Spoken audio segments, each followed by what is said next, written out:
చేసేవాళ్ళు. ఇప్పుడు నువ్వు ఎదురుదాడి చేయి, తర్వాత జనం వాళ్ళకి ఏం చేశారు, నీకేం చేస్తారో చూసుకుంటారు అంతే. రాజకీయాల్లో హుందాతనం అన్నా ఉండాలి, సంస్కారయుత తత్వం అన్నా ఉండాలి, బాధ్యత తత్వం మస్ట్ అన్నిటికీ. నువ్వు సంస్కారయుతంగా సమాధానం చెప్తావా, ఆవేశంగా సమాధానం చెప్తావా, బట్ యూ షుడ్ ఆన్సర్. పవర్లో ఉన్నప్పుడు ఆన్సర్ చేయకపోతే నరేంద్ర మోడీ చివరికి ధర్మేంద్ర ప్రధాని వదులుకోవాలి, మొదటి నుంచి చెప్పుకోవాల్సినటువంటి చెప్పుకోలేదు. అట్టండి మీరంతా ఏమన్నా ఆకాశంలో చూడబడ్డటువంటి వాళ్ళే ఏంది.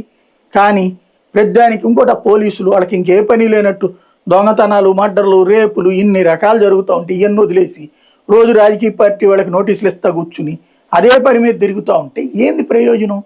అది ఏమైనా కేసు కట్టి ఉరేస్తారా, లేకపోతే రోడ్డు మీద ఏమైనా చంపేస్తారా, దాంట్లో ఎన్కౌంటర్లు చేస్తారా?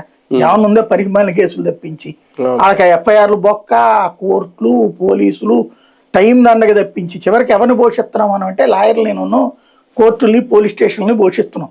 అంతమించి దేని పనికిరాదు ఇవన్నీ. ఏమన్నా ఒక్క దాంట్లో శిక్ష పడే కేసు చెప్పానండి ఇట్లలో నన్ను పనికొద్దు అని చూద్దాం. అన్నీ సొల్లి తప్పించి ఏం లేదు. కేసులు పెడతారు. ఇప్పుడు చంద్రబాబు గారి మీద 19 కేసులని సాక్షి రాసింది. ఎవడు పెట్టుంటాడు? జగన్మోహన్ రెడ్డి టైంలో పెట్టుంటాడు, అంతకుముందు కాంగ్రెస్ టైంలో పెట్టుంటారు. అంతకుమించి ఏముంటాయి? ఆయన మీద అటెంప్ట్ టు మర్డర్ అంట, ఆయన ఎవరిని చంపుతాడు చంద్రబాబు. పనికిమాల కేసులు అట్టండి పెడతారు. జగన్ మీద పెట్టిన కేసుల టైపులోనే వీళ్ళ మీద పెడుతున్నాడు జగన్. అట్లా ఇప్పుడు వీళ్ళు కేసులు పెడతారు. ఎవరి కోసం ఇది? మళ్ళీ మన మీద కేసులు పెడితేనేమో దుర్మార్గము, మనం కేసులు పెడితేనేమో సన్మార్గం. ఎవరికి నీతులు చెప్తున్నారు? ఇదివరకు ఆడు తప్పు చేశాడని నువ్వు చెప్తివి,